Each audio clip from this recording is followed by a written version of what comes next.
میرے دوستوں، شعبان المعظم کی 15ویں شب علماء نے اس کے مختلف نام رکھے ہیں۔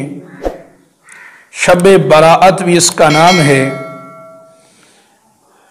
اور شب مغفرت بھی اس کا نام ہے، اور شب برکت بھی اس کا نام ہے، اور شب رحمت بھی اس کا نام ہے۔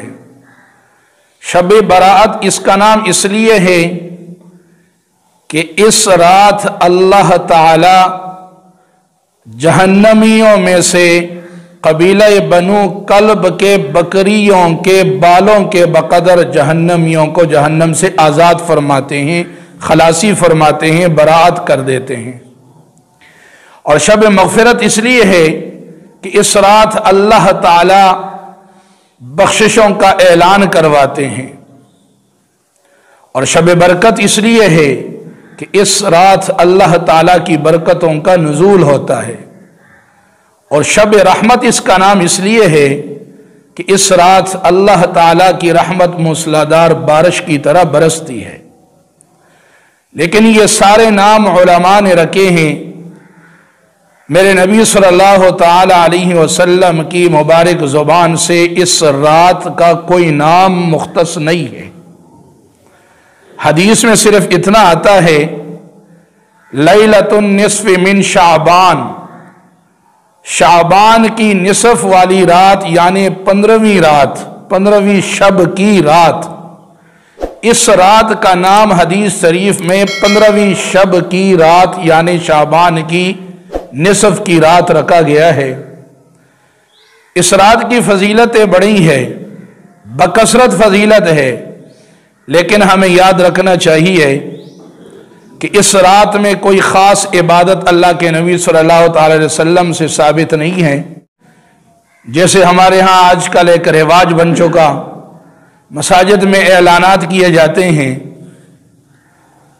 اور پھر صلاۃ التسبیح کی نماز باجماعت اہتمام سے پڑھی جاتی ہے، اور کچھ لوگوں نے تو کہا کہ اس کے پہلی رات میں یہ پڑھو، دوسری میں یہ پڑھو، تیسری میں یہ پڑھو، چوتھی میں یہ پڑھو، اس کی اتنی فضیلت ہے، اتنا درجہ ہے۔ کسی نے کہا کہ اس طرح کی نماز اور اس طرح کی عبادت شب برات کے اندر کرنے سے ساری زندگی اور ساری عمر میں جتنی نمازیں قضا ہو چکی ہیں وہ معاف کر دی جاتی ہے، اس کی بخشش ہو جاتی ہے۔ یہ سارے لہو لعب ہیں، یہ سب فضول ہیں، لا یعنی باتیں ہیں، بکواس ہے۔ اس رات کے اندر صرف عبادت کرنی چاہیے، چاہو تو ساری رات نوافل پڑھو، تہجد پڑھو، چاہو تو ساری رات تلاوت پڑھو، اور چاہو تو ساری رات بکثرت ذکر و اذکار کرو، اور چاہو تو ساری رات استغفار پڑھو، اور چاہو تو ساری رات دعائے مغفرت مانگو اللہ سے۔ لیکن یہ یاد رکھنا کہ اس رات میں کوئی خاص مختص عبادت رسول اکرم صلی اللہ علیہ وسلم سے ثابت نہیں ہے۔ جو ہمارے دل میں آئے ہم اس میں عبادت کر سکتے ہیں۔ اور یہ بھی یاد رکھنا چاہیے کہ جو نفلی عبادات ہے، جو نفلی بندگی ہے، وہ گھر کے اندر کرنا بہتر ہے بنسبت مسجد کے۔ رسول اللہ صلی اللہ علیہ وسلم سے مسجد کے اندر نفلی بندگی ثابت نہیں ہے۔ آپ صلی اللہ تعالی علیہ وسلم سنت اور نفلی نمازیں گھر میں پڑھا کرتے تھے، تو ہمیں رسول اللہ صلی اللہ تعالی علیہ وسلم کی زندگی پہ چلنا چاہیے۔ صرف فرضوں کے لیے مسجد ہے، فرض نمازیں آپ مسجد میں باجماعت ادا کریں۔ فرض گھر میں بغیر عذر کی مرد کی نہیں ہوتی۔ تو ہمارے ہاں اتنا غلو ہے، اتنی بڑی غلطی ہے، خطا ہے کہ لوگوں نے نفلی عبادات کو مسجد کا ذریعہ بنا دیا، اور اب تو نئی نئی چیزیں نکل آئی کہ مسجد میں نفلی عبادات وہ بھی باجماعت۔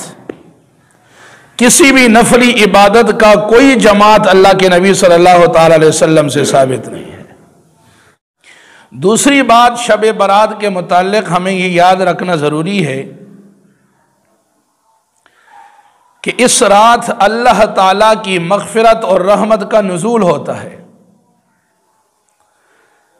اللہ تعالیٰ آسمان دنیا پہ نازل ہوتے ہیں اور اعلانات فرماتے ہیں الا هل من مستغفر فاغفر له الا هل من مسترزق فارزق له، ہے کوئی اپنی گناہوں کی بخشش طلب کرنے والا، میں اللہ اس کی بخشش کر دوں؟ ہے کوئی رزق کی تلاش میں رہنے والا، ہے کوئی اپنی رزق کو ڈھونڈنے والا جو میرے در پہ آ کے مجھ سے اپنے روزی طلب کرے، میں اس کو رزق دے دوں؟ تو اس رات اللہ کی بخششیں عام ہے، ہمیں اللہ کی بخشش و مغفرت کی طرف رجوع کرنا چاہیے۔ جس طرح ہماری کھیتی کو اگر پانی نہ لگے تو کھیتی ناکام ہے، کامیاب نہیں ہے، فائدہ اس کا کچھ نہیں ملتا ذمہ دار کو، یاد رکھنا۔ اسی طرح ہمارے دل کے اندر بھی ایک کھیتی ہے جو نور ایمان ہے، اس کو بھی پانی لگنا ہے، اور اس کو پانی اللہ سے بخشش کی دعائیں مانگ کے رو رو کے آنکھ کے آنسو کا پانی اس کو دینا ہے۔ جب تک اس کھیتی کو جو نوری ایمان کی کھیتی ہے، اللہ سے بخشش کی دعائیں مانگ کر رو رو کر آنسو بہا کر جب اللہ سے ہم التجا نہیں کریں گے تو ہماری اس کھیتی کو جو نوری ایمان کی ہے پانی نہیں لگے گا۔ جس طرح دنیاوی کھیتی کو پانی نہ لگے تو نقصان اٹھانا پڑتا ہے، اسی طرح نوری ایمان کی کھیتی کو جب پانی نہیں لگتا تو نقصان اٹھانا پڑتا ہے۔ ہمیں اس بات کا بھی خیال رکھنا ہے کہ ہم اللہ تعالیٰ سے رو رو کے بخشش طلب کریں اور مانگیں۔ اگر کوئی سخت دل انسان ہے جس کو رونا نہیں آتا تو وہ کم از کم یہ کر لے، رونے کی شکل بنا دے، رونے کا منہ بنا دے۔ اللہ تعالیٰ سے امید ہے کہ اس رونے کی شکل بنانے پہ بھی اللہ اس کی بخشش فرمائیں گے۔ اور اگلا جملہ بڑا خوبصورت ہے، جو اللہ سے اپنی گناہوں کی بخشش طلب کرتا ہے اللہ معاف کرتا ہے، اور آگے اللہ فرماتے ہیں وَلَا أُبَالِي، تمہارے گناہ زمین کی تہ سے لے کر آسمان کے کناروں سے بھی بڑھ جائے، فضا خلا کو بھر دے، تم سچے دل سے توبہ کر کے آ کے میرے در پہ رونا رو کے ہاتھ اٹھا کے بخشش طلب کرو، میری عزت و جلال کی قسم میں تمہارے گناہ معاف بھی کر دوں گا، اور صرف معاف نہیں کروں گا ولا ابالی، میری تو ذات ایسی ہے میں کوئی پرواہ بھی نہیں کروں گا، مجھے پرواہ بھی نہیں ہوگی۔ تو میرے بھائیو میرے عزیزو، ہم اپنی گناہوں کی بخشش طلب کریں۔ اللہ کے نبی صلی اللہ تعالیٰ علیہ وسلم کے پاس جبرائیل امین آئے۔ اس رات کی اتنی بڑی فضیلت ہے کہ اس رات میں اللہ تعالیٰ بخشش عام فرماتا ہے۔ جبرائیل امین آئے، اتانی جبرائیل علیہ السلام، جبرائیل امین رسول اکرم صلی اللہ تعالیٰ علیہ وسلم کے پاس آئے اور فرمانے لگے فقال هذه الليلة ليلة نصف من شعبان، اے اللہ کے نبی آج شعبان کی نصف یعنی 15ویں شب کی رات ہے، وَلِلَّهِ فِيهَا عُتَقَاءُ مِنَ النَّارِ، آج کی رات کو یہ فضیلت حاصل ہے کہ آج کی رات اللہ تعالی جہنم سے جہنمیوں کو آزاد کرتے ہیں۔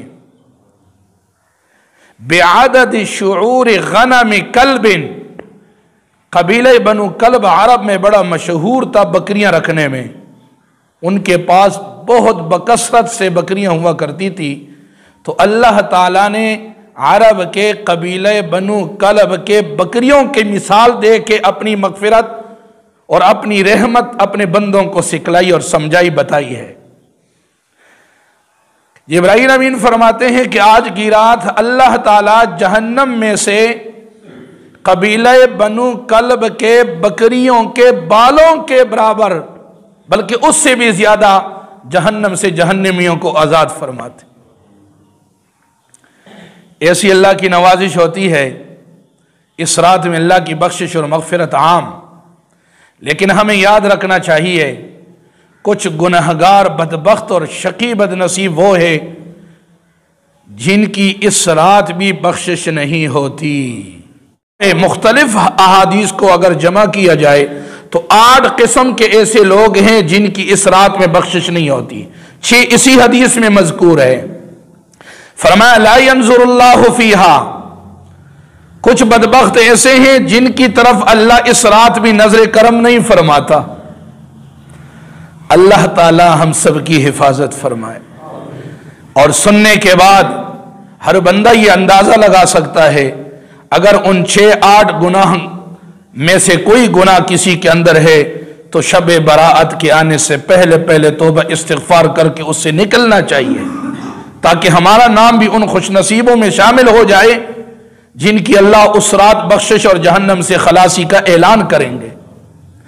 پہلا شخص وہ ہے فرمایا الا مشرک. مشرک کی اس رات بھی بخشش نہیں جب تک وہ شرک سے توبہ کر کے اللہ کے حضور اپنے گناہ کو معاف نہ فرمائے. مشرک آدمی کی اس رات بھی بخشش نہیں. مشرک کون؟ جو اللہ کے ذات میں، اللہ کی ذات میں اور اللہ کے صفات میں شریک ٹھہرائے. اور اس کی بخشش کیسی ہوگی؟ اللہ خود قرآن مجید میں فرماتے ہیں ان اللہ لا یغفر ان یشرک بہ ویغفر ما دون ذلک لمن یشاء. مشرک کے علاوہ میں سب کی بخشش کر دوں گا، مشرک کی بخشش نہیں کروں گا. اور دوسری جگہ فرمایا لا يدخلون الجنت حتى یلج الجمل فی سم الخیاط، کہ مشرک کا جنت میں داخل ہونا اتنا ہی مشکل ہے جتنا کہ سوئے کے ناکے کے سوراخ میں اونٹ کا داخل ہونا مشکل ہے. یہ قرآن مجید فرما رہا ہے. سوئے کے ناکے کے سوراخ میں اونٹ کا داخل ہونا ناممکن ہے. اس میں تو مکی بھی داخل نہیں ہو سکتی. کمزور نگاہ والے سے تو اس میں سوئی کے سوراخ میں تو داغا داخل نہیں ہو سکتا. دوسرے سے کہتا ہے کہ ذرا مجھے سوئی میں داغا ڈال کے دینا، تو بھئی اونٹ کیسے اس میں داخل ہوگا؟ یہ اللہ تعالیٰ سمجھا رہے ہیں کہ جس طرح سوئی کے سوراخ میں اونٹ کا داخل ہونا ناممکن ہے، اسی طرح مشرک کا جنت میں داخل ہونا ناممکن ہے. اور شیخ الحدیث والتفسیر احمد علی لاہوری رحمہ اللہ فرماتے ہیں اگر کسی کے پاس نمازوں کے، حجوں کے، قربانیوں کے، زکوٰۃ کے، صدقات کے، خیرات کے انبار ہو، قرآن کے ذکر و اذکار اور تلاوت کے پہاڑ ہو، لیکن اس کے اندر رائی کے دانے کے برابر شرک ہو، تو ان سب عبادت کا اس کو کوئی فائدہ نہیں. اس لیے کہ اللہ فرماتے ہیں فَلَا نُقِيمُ لَهُمْ يَوْمَ الْقِيَامَةِ وَزْنًا. مشرک کی اعمال کا قیامت کے میدان میں ہم وزن ہی نہیں کریں گے. اس کا عمل بیکار ہے، وزن ہی نہیں کیا جائے گا. مرضی ہے جتنے حج پڑھو، جتنی نمازیں پڑھو، جتنا تہجد پڑھو، جتنا زکوٰۃ دو، جتنے صدقات و خیرات کرو، اگر تیرے دل میں رائی کے دانے کے برابر تیرے ایمان میں شرک ہے اور تو مشرک ہے تو یاد رکھ تیرا سارا عمل فضول ہے، ضائع بیکار ہے. قیامت کے دن رب ذوالجلال تیرے عمل کو حساب کے کٹورے میں لائے گئے نہیں. تو پہلا آدمی کون ہے؟ مشرک. شرک کرنے والے کی اس رات کو بخشش نہیں ہے. دوسرا فرمایا وَإِلَى مُشَاحٍ، دل کے اندر کینہ، حسد، بغض رکھنے والے کی بھی اس رات کو بخشش نہیں ہے. اگر کسی سے دل میں کینہ ہے نا، نفرت، حسد اور بغض ہے، اس کو نکال لو ورنہ اس رات کی بخشش سے محروم رہ جاؤ. اور فرمایا تیسرا آدمی وہ ہے وَلَا إِلَى قَاطِعِ رَحْمٍ، جو اپنے رشتہ داروں سے قطع تعلق کرتا ہے، رشتے کو توڑتا ہے، اس کی بھی اس رات کو بخشش نہیں ہے. وَلَا إِلَى مُسْبِلٍ قائمن او نازلن، یہ قائمن نازلن مسبل کی تفصیل ہے. جو اپنے پائجامے کو، لونگی کو، شلوار کو، دھوتی کو، چادر کو، ٹراؤزر کو، پینٹ کو، پتلون کو، جو بھی کوئی استعمال کر رہا ہے، ٹخنے سے نیچے لٹکاتا ہے اور وہ کھڑے ہو کے اوپر سے نیچے لٹکا رہا ہے، جیسے ہم پہن کے چلتے ہیں. بیٹھے ہوئے کی بات نہیں، نیچے سے پہننے کی بات نہیں ہے. ہم تو جراب موزہ نیچے سے پہنتا ہے، وہ تو ٹخنے سے اوپر آ جائے. اوپر سے نیچے کی طرف جو ٹخنے کو ڈھانپتا ہے، نیچے لٹکاتا ہے، فرمایا اس کی بھی اس رات کو بخشش نہیں. یہ تکبر کی نشانی ہے.